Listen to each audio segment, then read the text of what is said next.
जनी कर इशारा हिला के पपनी बोल का पे सकरी हम आगे सुगनी जनी कर इशारा हिला के पपनी बोल का पे सकरी हम आगे सुगनी जनी दिल पर चलावा छुरी जनी दिल पर चलावा छुरी हे बंगाल के कुड़ी आलू खैबू की पूरी हे बंगाल के कुड़ी आलू खैबू की पूरी ए बंगाल के कुड़ी आलू खैबू की पूरी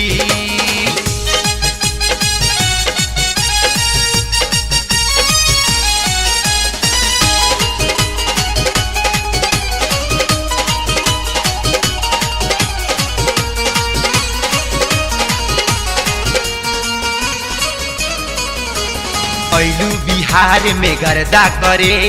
निमन लोग के बेपर्दा करे हाय ऐलू बिहार में गर्दा करे निमन लोग के बेपर्दा करे अखिया से तू जाम छलकावे लगलू सभा के तू पागल बनावे लगलू काहे काटेलू एता ना खूरी काहे काटेलू एता ना खूरी ए बंगाल के कुड़ी आलू खैबू की पूरी ए बंगाल के कुड़ी आलू खैबू की पूरी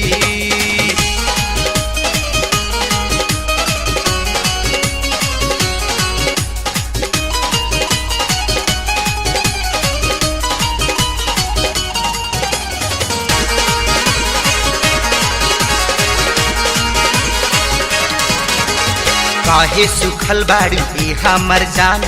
आवा होटल में करे जलपान काहे सुखल बाड़ी ए हमर जान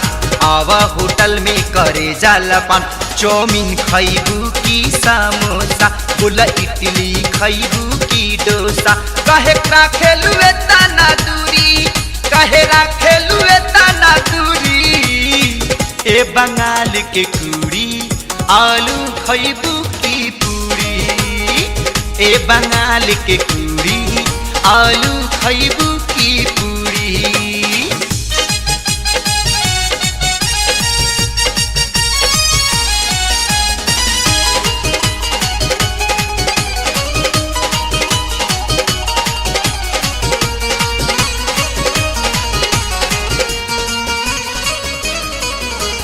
अमरेंद्र अर्पण से सटल रहा एक भर खियाएम तू डटल रहा हाय भाई राजेश्वर से सटल रहा एक भर खियाएम तू डटल रहा एगो पपी दीह नाही पैसा चाही हमरा सुनर शरीर तोहरा जैसा चाही तनी बुझा हमार मजबूरी तनी बुझा हमार मजबूरी ए बंगाल के कुड़ी आलू खैबू की पूरी ए बंगाल के कुड़ी आलू खैबू की पूरी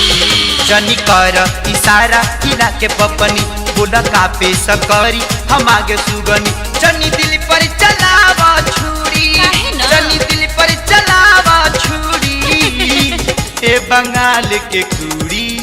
आलू खैबू की पूरी ए बंगाल के कुड़ी आलू खैबू की पूरी सुना ए बंगाल के कुड़ी आलू खैबू की पूरी खाला ना।